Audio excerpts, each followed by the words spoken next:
Listen close and listen clear. Don't gamble away your taxes. I'm going to give you some real deal practical ways that you can go about leveraging your tax refund so that way you never truly lose what it is that you receive from your taxes. So get ready to take some notes, take some screenshots, but more importantly, take action.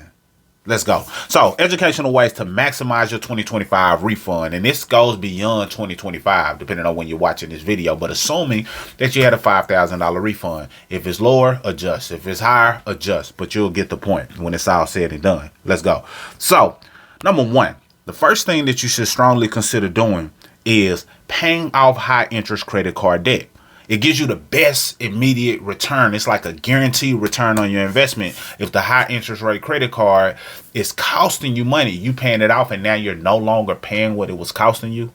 That's a guaranteed return on your investment. We call that investing in your debt. So here's why it works.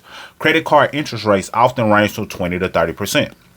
Every dollar you pay down saves you from paying that interest over time. Example, paying off $3,000 on a 25% interest credit card can save you $750 per year in interest. Might not seem like a lot, but I promise you if that money was going out every single month, then it wouldn't feel going out. You'd rather have it staying in and you realigning that money and it going somewhere else. So here's a pro tip. Once you pay it off, avoid carrying a balance because then you find yourself digging yourself back into a hole. How do I know? We've done it. We paid the card off, ran it back up, paid it off, ran it back up. And we understand that it's better to keep yourself at a low balance because it helps your credit score, number one. But it also keeps you from having to pay high interest rates, which is robbing you of your wealth. You effectively are literally earning 25% or a 25% return just by eliminating the debt. So that's why that's a guaranteed way to get a return on your investment. Let's keep going. Number two, build an emergency fund. Build an emergency fund, like at least have some money set to the side saving. Now, 1 to 2,000 set aside. Many people say 3,000 is a good, emergency fund that you can have set to the side, but it's not just any savings. And I'll tell you what I mean. But here's why it works. You avoid resorting to credit cards and payday loans when unexpected expenses hit. So if you got some money set to the side, instead of you reaching for the credit card, it's like, okay, I can go ahead and dip into this emergency fund and, replace it once I've used it and got my money back. But you can dip into that versus dip into the credit card and getting hit with interest because it's not going to be an interest cost to you by you taken from your own pot, your own savings account. So here's an example. $1,500 in saving prevents you from borrowing at 30% interest when your car breaks down or, something happens. You can just dip into the emergency fund. So it's very key. But here's a pro tip. If you use a high yield savings account, something that's paying you 4 or 5% in interest, because that's considered to be a high interest savings account. Back in the days, it was, they paying less than 1%, but they realized people are able to get more than that easily from somewhere else, investing it, putting it somewhere else. So they had to at least somewhat compete. So a high yield interest savings account is 4 or 5%. And there are several banks that offer it, online banks that offer it. So you can just take your pick. You might already be connected to a bank that offers it. So now instead of you saving the money and it's doing nothing, it's depreciating because it's not being used, it's at least earning a percentage. That way your cash earns while it sits. Let's keep going. Number 3, buy Bitcoin. Now this is speculative, but proven long-term potential. And I specifically say Bitcoin. Yes, there are a ton of other coins, and there are a ton of other coins that I feel will outperform Bitcoin. I'll say that. But I don't know who's listening to this, so I just want you to stick to what I know money is flowing in, what I know has been proven, what I know people are dumping money in by the boatloads. And when I say people, I'm not really talking about individual. I'm morely talking about countries, companies, big entities. So when it's big entities putting their money in there, then that gives you what's known as liquidity, meaning that if you need to take the money out, the money is there. Versus you investing into some type of small coin or altcoin or a meme coin more specifically, because there's some great altcoins out there. But a meme coin specifically, you're not guaranteed to get your money back at all. It's a high risk. Yeah, it has potential for some high return, but it's not enough liquidity in most cases. So when people take their money out, it drops drastically.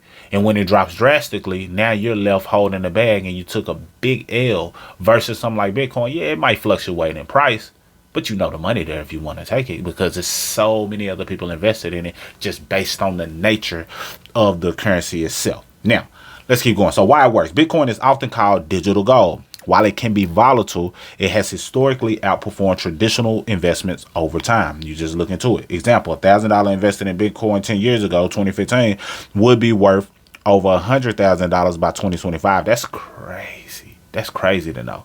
There's just $1,000 invested in Bitcoin would have been $100,000 today. That's crazy. But it's true. So don't take that lightly, because you had that same opportunity. And even though I know sometimes people feel like, well, is it too late? Is it too late? No, it's never too late, because now you have more security, because more people know about it, more people are interested in it, more people are buying it, incorporating it into their retirement funds, and they have ETFs created around it. So it's more safe now, but it still has upside potential once you understand how Bitcoin operates. Now imagine if that $1,000 that you would have just spent or blew and put on something that didn't give you a return, or you gambled it away. That ain't gonna turn into a possible $100,000 in the next 10 years. You just lost the money at the end of the day. And this goes for sports betting too, because I'm not a fan of that, because they find ways to nickel and dime and get your money, and they make sports betting popular. Even look at those who promote and market and say, yeah, you can do the sport betting and you can get these type of returns, this and that, and everybody feel like they're expert. But then you find out that different players are playing differently because they know they got people that got money on the line. Nah. I ain't a fan of sports betting. So when I say gambling, this ain't just the casino. This is sports betting included. That's that. So pro tip, don't go all in. $500 to $1,000 as a small portion of your refund can provide upside without risking everything. So pick a portion, and I'll give you a breakdown towards the end. If you stick around to the end, a good layout of what you can do if you have $5,000, and then adjust accordingly if your numbers are different. So number 4. And this is a big one. And depending on when you're watching this video, this may be different, but hopefully you get the point. And this is not an emotional play. So when it comes to politics, don't get emotional. Pay attention to what's going on. See how you can maneuver, pivot, and benefit from what's going on. If there's a way or opportunity for you to benefit, which there usually is, take advantage of it in some way, shape, form, or fashion. So number 4 is invest in industry favored by the Trump administration.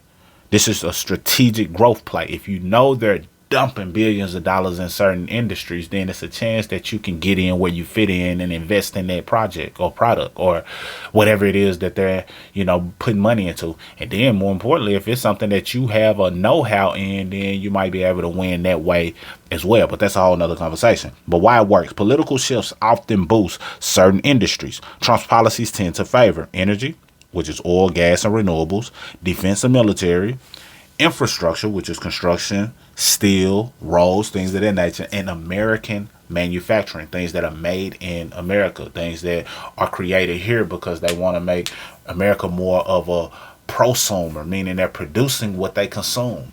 And that's a way to make the country more profitable, better balance sheets, and just making us more to the point where we're not just depending on what another country has. We're creating our own things, because when you depend on somebody else to import something that you need, that's a necessity, that can be very dangerous. So that makes sense to me to have more American made manufacturing. Why is it important? Because if you invest in those things, then now you're able to position yourself to grow as the country and the economy grows as well. So here's an example. Buying $1,000 in the energy or defense ETF, and here's some true examples. Write these down. Let's take a screenshot if you don't know about it. XLE, that's a stock symbol that you can look up for energy. ITA, a symbol that you can look up for defense, allows you to profit from potential government contracts and policy-driven growth. So you might not have been the one that got the government contract, but if you know that industry is going to boom, then you can put a few dollars in the area, and now you position yourself to grow right along with it. Here's a pro tip. ETFs are baskets of stocks. So instead of you investing in individual stocks, it gives you a basket of stock. You'll see, Lockheed Martin and this company and that company is all involved in this particular ETF. So you're investing in the basket of those stocks. So it gives you that diversification, and it's less risky because you're not depending on one stock to perform well, because that stock could very well drop, and now you might not be able to handle the impact that it has. It could be a temporary impact. So investing in individual stocks is great if you understand it and you have the thick skin to be able to tolerate the ups and downs of the market. But if that's not you, then you can invest in an ETF and a basket of stock. And I just gave you 2 of them to strongly consider for this administration. Let's keep going. Number 5 is launch an online business. This is one of my favorites because it's the gift that keeps on giving when you do it right. Because this is the best long-term financial shift plus tax deduction machine. Keep in mind, we're talking about a tax refund. So if we're talking about a tax refund, then it's important for you to understand how to keep more of your tax dollars every year. And the way to do that is by having tax deductions. And one of the best ways to get tax deductions is through having a business. And an online business allows you to operate anywhere.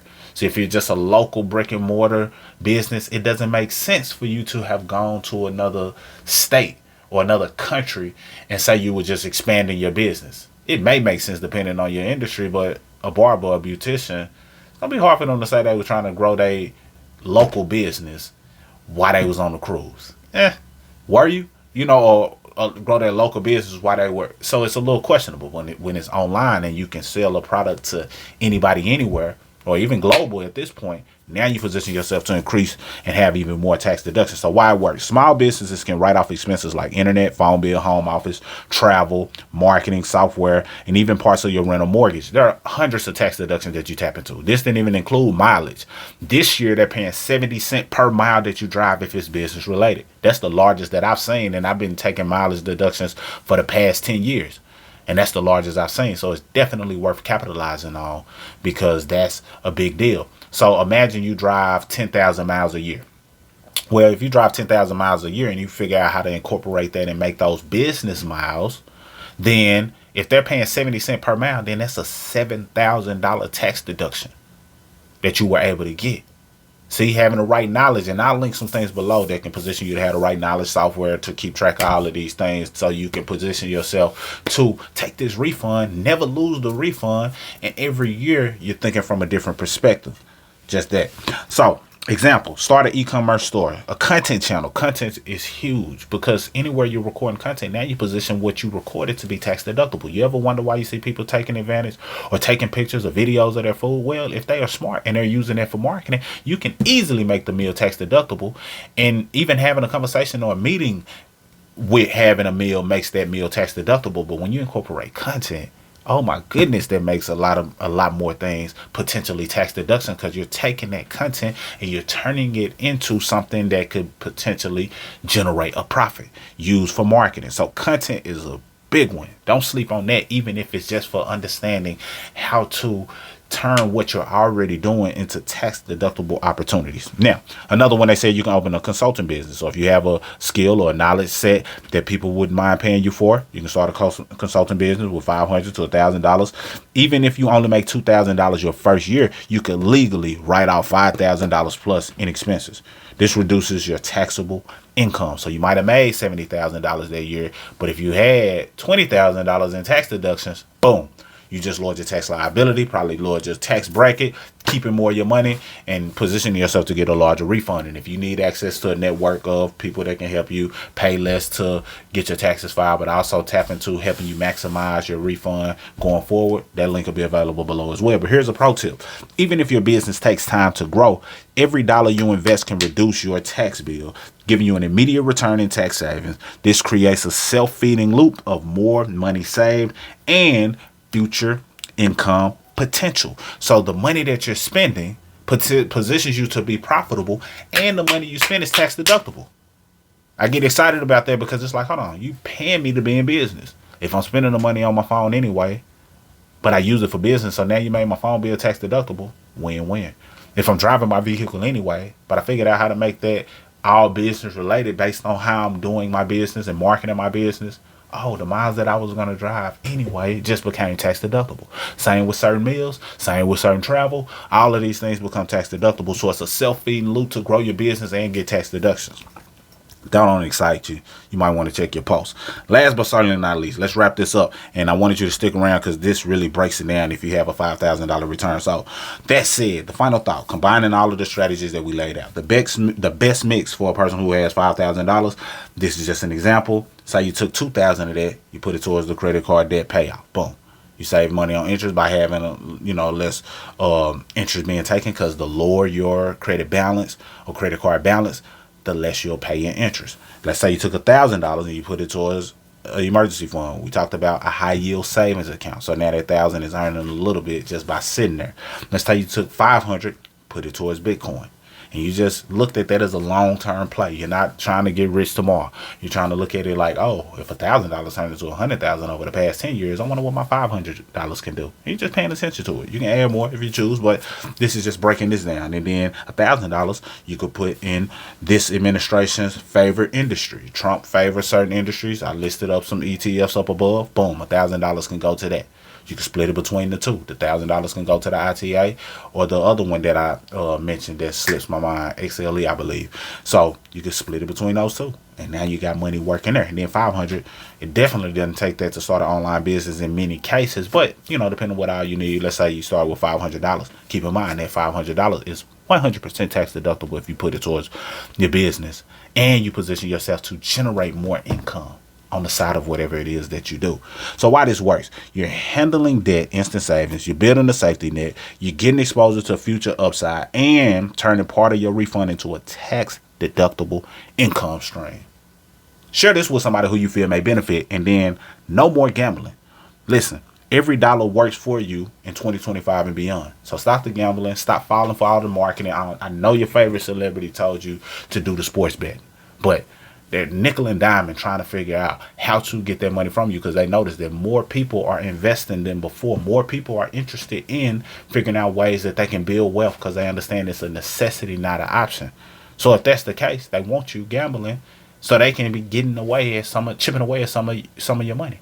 But you got to understand, there's more strategic ways to get the rush or the feeling of gambling, but you're doing it in something that has long-term potential. And those are the things that I laid out in this video. Hopefully you got some value. This video went way longer than I anticipated, but I know somebody somewhere is going to take this information and say, you know what, that's exactly what I needed. And I'm about to take action and run with it every single year. Mr. Smith signing out. Salute.